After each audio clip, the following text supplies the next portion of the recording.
Video is for you if you are tired of a messy, chaotic, cluttered home. Just like you, I've also reached my breaking point, and I'm going to share with you my journey and how I ended up into minimalism. So I want to sit down on the floor and get a little intimate with you all because I'm going to give you all a very short story time.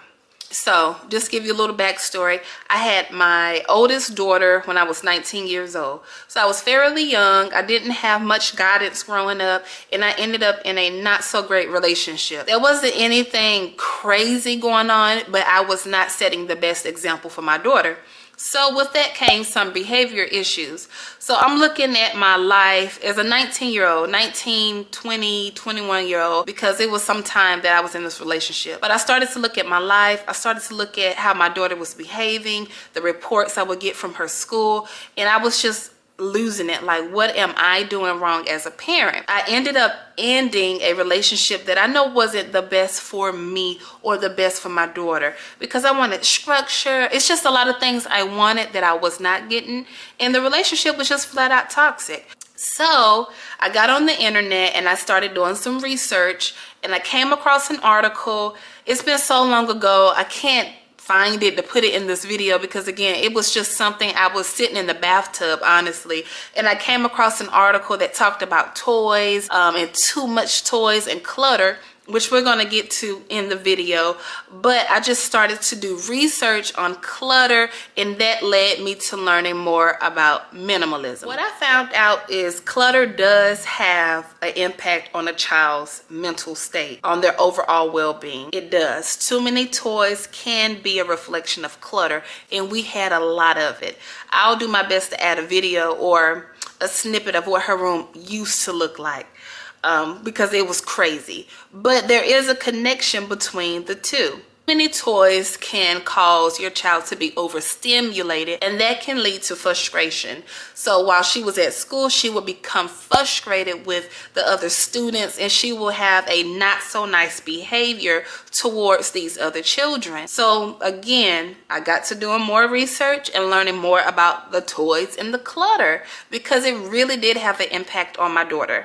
What I also learned is a chaotic environment can lead to stress for a child. Now, we have young babies, or you may have older babies, but I'm talking more so to the youngins, because during this time, my daughter was about between the ages of 3 and 5, I would say. What I found out is a messy home for my child, it just led to more anxiety.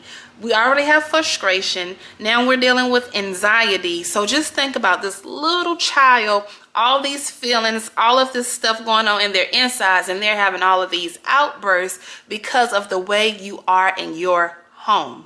Friends, that hit home for me in so many different ways. Not only do we have the frustration and the anxiety, but a cluttered home, all of these toys can also lead to poor social skills and the inability to share. So I don't know about you, but I was always told, you don't have to share if you don't want to. And I get it. For me, I do want to teach my children sharing to a certain extent, because that's just what I want to do. I don't like the concept of don't share, it's yours. No, I don't think it's nice. And I would give more examples, but I want to keep it strictly on the clutter, the toys, and the minimalism in this video. And we'll talk about that in the future. If you want to stick around, go ahead and subscribe, friends. So after doing all of this research, understanding that the home and the clutteredness of the toys, all of the paper, just all of the mess in the home can have an impact on your child. And for me, that was my case. I'm not saying that's your case, but for me, it was my case. So again, frustration, stressed out, anxiety, not wanting to talk, or just poor ways of expressing herself, not wanting to share in school. And this led to bad reports from home. They even ended up putting my daughter out of school. Now, circling back to the toxic relationship, I had ended the relationship, right? And she was still having these issues, still having some concerns in school. Once I decluttered everything, things started to change.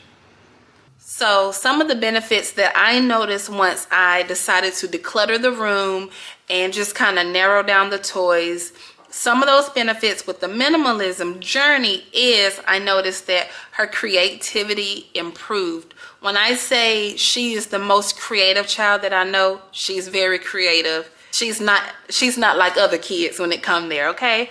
But not only that, she was less stressed out. Her focus was better. Her social skills improved. Everything just started to turn around while on this journey. Now, me being me, I love veganism. I love it. I live it. I breathe it. I'm starting to grow and love minimalism more. Even though I'm on the journey, I'm not where I want to be, but I've come a long way from where I was. Minimalism promotes a clean and organized lifestyle, and that can lead to mental clarity. So again, I keep reverting back to the child because this is my story and this is how I got where I am now. If I noticed that my child mental health improved, I knew that I could implement the same steps, declutter my home, and I too could receive those same benefits. Because as a mom, we have so much going on. Life is crazy. Again, we don't want to be in a messy, chaotic, unorganized home because it does have an impact on your health. Those are facts. I'm not just making that up. So that's the beauty in it. Not only does the minimalism help with your overall health, it also helps with your financial health. You're not focusing on spending money on things that you do not need. Before bringing in something into the home, you got to make sure it's a need for it and it's not just a want. So what that did, it helped me really take a dive and look at my money, look how I was spending it, reduce the trips to going to Ross, TJ Maxx, department stores, get whatever. It made me really take a look at my finances and really think, do I need to bring more stuff into my home? To bring it back full circle for you all, the reason why I became a minimalist is because of my daughter. Me changing different habits, trying new things for her because I was desperate. I was desperate to see a change in her behavior. So me doing that for her, I saw that it worked. Not only did it work, I did research. When I did the research, it proved how minimalism can help just overall health, overall well-being, overall existence. So that was my motivation for going and starting the journey of minimalism. I'm not where I want to be, but I'm going to get there. As I close this video, if you haven't already, please check out my minimalist living room tour. It's not the prettiest, but it's real. You know what I mean? So I will catch y'all in the next video. If you haven't already, please like and subscribe. It does help with the YouTube algorithm. I'm really trying to push my videos out there to spread the message to the world. And I will see you all in the next video.